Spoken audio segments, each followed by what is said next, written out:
नमस्कार दोस्तों, मेरा नाम है वैभव श्रीवास्तव। स्वागत है आपका मेरे इस यूट्यूब चैनल पे जिसका नाम है फाइनेंस विद वैभव श्रीवास्तव। आज का टॉपिक बहुत इंटरेस्टिंग टॉपिक होने वाला है। आपने लोन के लिए अप्लाई किया और आपके पास रिजेक्शन का मैसेज आ गया। कभी ना कभी आपके संग भी ऐसा हुआ होगा।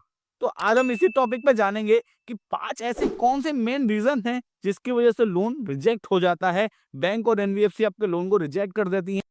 ऐसे क्या रीजंस है 5 जिसकी वजह से लोन रिजेक्ट हो जाता है। आज हम इस वीडियो में यही टॉपिक कवर करने वाले हैं। चलिए शुरू करते हैं हम लोग आज का ये टॉपिक। सबसे मेन रीजन जो होता है वो है आपका सिविल स्कोर। आप सिविल स्कोर खुद से भी चेक कर सकते हैं। बहुत सारी ऐसी वेबसाइट्स हैं। आजकल पेटीएम, फोन पे भी अपना सिविल स्कोर चेक कर सकते हैं। तो देखिए, मेन जो रीजन होता है ना, बहुत सारी एनबीएफसी कंपनी ऐसी होती हैं जो आपका 700 से नीचे सिविल स्कोर ले लेती हैं। पर अगर आपको अच्छा रेट ऑफ इंटरेस्ट चाहिए तो आप एक अच्छी जगह जाएंगे। ऑब्वियसली वाली बात है, आप नेशनलाइज बैंक में होके जाएंगे या आप अच्छी कमर्शियल बैंक में जाएंगे जिसमें आपको रेट ऑफ इंटरेस्ट कम मिले, तो भाई वहां पे आपका सिविल स्कोर 700 प्लस होना ही चाहिए। तो आपका सबसे मेन रीजन यही है कि आपका सिविल स्कोर जो है वो 700 से नीचे है।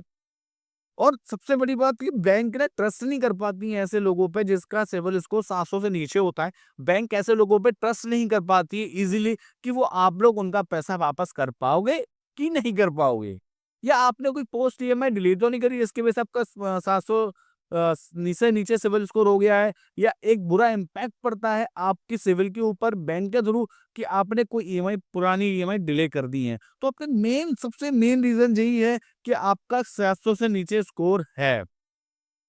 अब बात करते हैं दूसरे टॉपिक पे कि आपका लोन रिजेक्ट होने का दूसरा मेन इंपॉर्टेंट टॉप रीजन क्या हो सकता है। ज्यादा एग्जिस्टिंग लोन आपकी सिविल पे अभी बहुत सारे एक्टिव लोन शो कर रहे हैं जिसकी वजह से आपकी एलिजिबिलिटी पूरी फुल हो चुकी है। मैं बताता हूँ एलिजिबिलिटी चेक कैसे करते हैं। सपोज आपके पास 50,000 की ई सैलरी आ रही है। आपको बैंक अकाउंट में हर महीने के लास्ट में 50,000 सैलरी गिरती है, ठीक है। पर क्या फायदा, आपकी 50,000 की सैलरी में आ रही है, आप 40,000 रुपए की ईएमआई भर रहे हो और फिर आप जा रहे हो भाई लोन लेने दूसरा। ऐसा नहीं हो सकता, आपको बैंक रिजेक्ट कर देगी भाई। ये कैलकुलेशन दिमाग में डाल लो। अगर आपके एग्जिस्टिंग लोन बहुत सारे चल रहे हैं, आपकी लिमिट पूरी फुल हो चुकी है, आपको लोन बैंक नहीं देगी। इसका बस एक ही सॉल्यूशन हो सकता है। आप जब लोन लेने जा रहे हैं उससे पहले अपनी थोड़ी ईएमआई कम कर लीजिए या अपने कुछ लोन बंद कर दीजिए जिसकी वजह से आपको दूसरी बैंक के लोन दे सकें। इसका बस एक ही मात्र सॉल्यूशन है। अगर आपके लोन चल रहे हैं, आपकी ईएमआई फुल जा रही हैं, आपकी एलिजिबिलिटी फुल है, तो आपको मेरी सलाह यही है, फाइनेंस विद वैभव की सलाह यही है कि भाई आप अपने लोन को बंद करिए थोड़े से, और हो सके तो पूरे ही बंद कर दीजिए, आपको दूसरा बढ़िया फ्रेश लोन मिल सकता है। चलिए अब तीसरे टॉपिक की तरफ जाते हैं। इनकम्प्लीट डॉक्यूमेंट या डॉक्यूमेंट के संग थोड़ी बहुत छेड़छाड़ करना। जैसे कि आपके पास आधार कार्ड, पैन कार्ड तो है, पर आप ऐसी बैंक में गए हो भाई जिधर आईटीआर कंपलसरी है, या अगर आप सैलरी तो पे स्लिप कंपलसरी है, या आपके अकाउंट में सैलरी आना जरूरी है।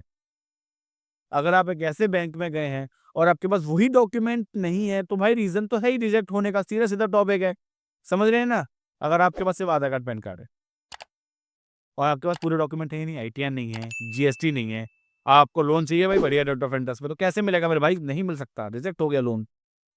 दूसरा मेन रीजन इसी टॉपिक के अंदर, आपने अपने आधार कार्ड या पैन कार्ड या अन्य किसी डॉक्यूमेंट में छेड़छाड़ कर दी है।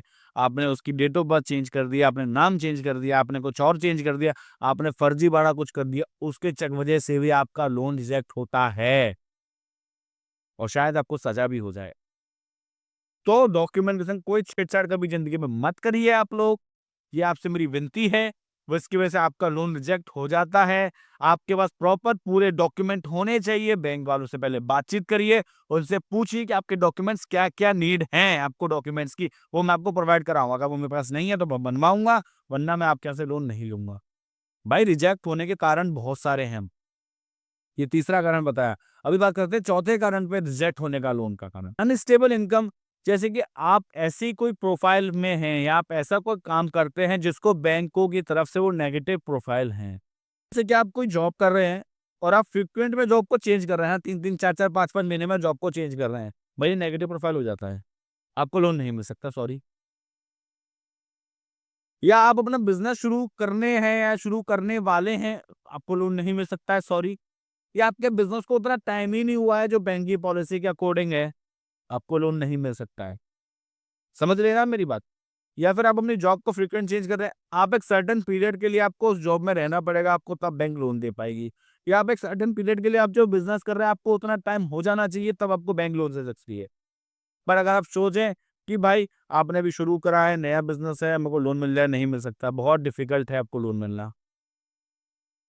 पीएम की एक अलग-अलग योजनाएँ चलती रहती हैं, उसके अंतर्गत की बात नहीं कर रहा हूँ। मैं एक अलग आप कोई लैब, होम लोन या पर्सनल या बिज़नेस लोन ले रहे हैं, मैं आपको उसकी बात कर रहा हूँ। अगर आप कोई स्कीम के अकॉर्डिंग इस वीडियो को कंपेयर करेंगे तो वो नहीं है, स्कीम के अकॉर्डिंग अलग लोन हैं, जो आपको अलग वीडियो मिलेंगे उसके लिए। ये मैं आपको जो लोन बता रहा हूँ, जो लोन रिजेक्ट होने के कारण का एक वीडियो बता रहा हूँ, जो आप नेशनलाइज़्ड कमर्शियल या एनबीएफसीज़ को लोन अप्लाई करते हैं। ठीक है ना? तो इन दोनों टॉपिक्स को मिक्स मत करिएगा, ये वो अलग टॉपिक है।